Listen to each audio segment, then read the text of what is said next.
From the 757 to the 804 to the 404, The Real Dude Show starts now.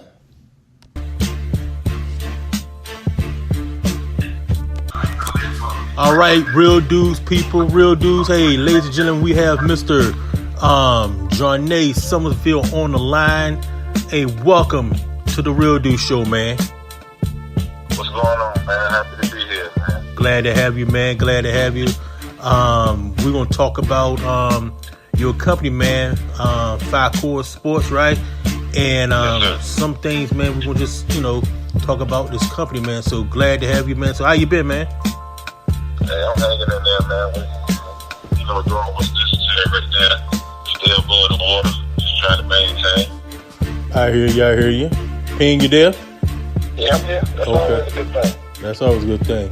So What's going on, big dog? I can't call it, man. I'm just trying to live like you. I know that's right, man. All right. So let me ask you this, man. So what made you decide, man? Because I knew it started in the 757. So what made you decide to start a program, man, just to benefit the kids during the off season and also during the regular season as well? So what made you decide to do your program, man? Well, man,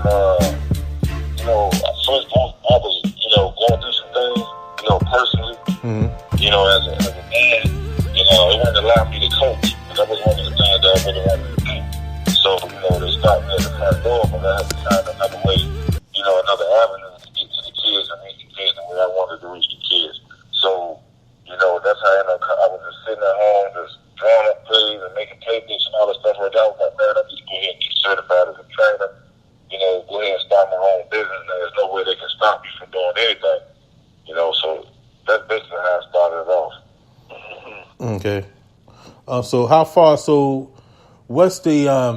I know if I ask people this when they start a business. So what is the joy of it, and what is the? I know when you run a business, what is sometimes the burden of running your own corporation, your own business, man? So give me those points. The hardest part about running your business is having a big heart, man. Because, sometimes people take advantage of your kindness and stuff like that, but at the same time, because of some of these streets that these kids came from, and, some of these situations right there, so you want to give back as much as you can, but at the same time, you got to be able to, make money, to get the things that the kids need. You need to be able to, make money because this is something that you love to do, so why not get paid for it at the same time? Exactly. So I kind of went through the same thing you went through. They stopped me from coaching too. I ain't think about going a route you went. Yeah, you don't remember how they did it. Yeah, I remember that. So I always just try to find another way to get to them, man, because I knew that I could make an impact. Away from the field, just by them knowing my story. You know what I mean? I went through the same thing these kids went through. You know what I mean? I had a lot of opportunities that I didn't take advantage of, and it cost me down the line. But, it's always the same that you don't make it. So you get in a position that you can help somebody else make it. There you go. That's like my forte right there. Yeah, that's probably the best thing that you can do. Because I remember you in high school. I'm like, who is this kid? And I think I went to one of the Western Branch games, and I was like, wow. I think you was a corner and linebacker. I think you was like a rover player. I played safety, man, but yeah, okay, I just had a natural instinct, to play behind a lot of scruffy stuff. And once I learned the tactic of reading the uncovered lineman, it was just going to stop because I knew that I was the only person that wasn't in the blocking scheme in any offense. So I just took advantage of that right there when I learned that from one of my coaches. You had free roam. Yeah. Back there in secondary, yeah. I remember you. Yeah, I got down, man. But as far as coaching, when let's say like you got a kid, it's hard to get to. It's hard to get him to understand what you're trying to get him to understand. How do you get them to actually follow what you're trying to say?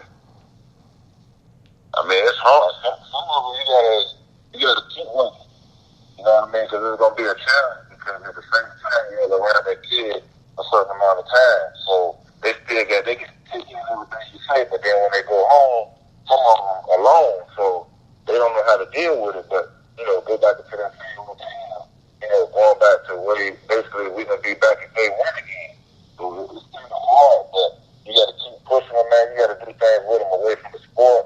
You know what I'm saying? Away from home. Sometimes you got to spend a little bit of money to take it to show them where you can something. You know what I'm saying? Take them past your parents' house or a friend's house that can maybe, you know, speak some life into them. You know what I mean? So just got to surround the kids with some people that can help them, you know, besides myself, because, you know, it takes a village nowadays as well. Yeah, it takes more than a village. A village, an army, a city. And it's hard because sometimes the kids don't listen to you. Yeah. And I know what? I ain't gonna say they don't listen because they do listen. They don't believe in you until you actually show them. Yeah. You know, like when I think I started coaching and I see the flags and I ain't know nothing about flags. I mean, absolutely nothing. But as just going out there and watching the kids, learning the kids, it showed me how I could, I guess, impose my will on them, impose my thinking on them. Yeah. It feels good when I go in the store right now and I hear kids say Coach P. Like that's a good feeling I get. I don't like it. I don't like it when I got a 12-pack in my hand, but hey, come together, have a line too, man. Yeah. I had to tell one of the parents that. I was in the store buying some things out the store, and she said, "Would Miss Ruth be proud of you buying it?" I said, "I only deal with Miss Ruth from 6 to 8, Monday through Friday, and on Saturdays for 2 hours." Other than that, I'm a man after all of that. I'm gonna do what I'm gonna do. I ain't gonna lead your child down the wrong path, but I'm gonna be me. And for them seeing me be me, I guess that makes me approachable to them.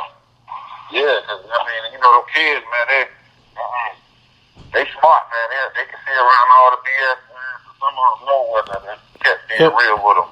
You know what I mean? They can call it out, man. And, you know what I mean? I've been around enough kids, you know, I've been around enough coaches that, you know what I'm saying, I had guys come to me from other, you know, positions. Like, one of my guys always come to you, talking to you, you know what I'm saying? I'm looking like, I say, we might be far in age, but at the same time, you know what I mean, I'm an open door to them. You know what I mean? Yeah. You know what I mean? You know what I mean? We listen to the same rap music. I say, man, we play video games and all that stuff together, man.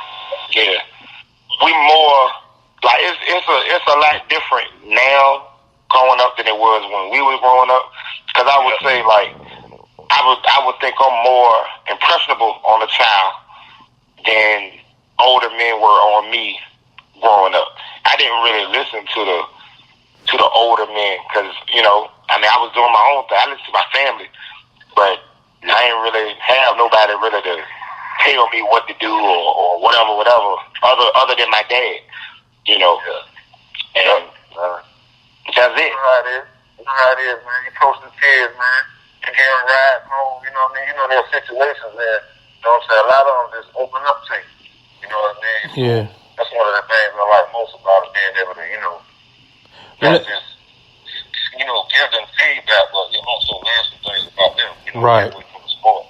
Hey, let me ask you this, man. What are some of the mistakes, man, that some of us coaches make regarding these kids, man?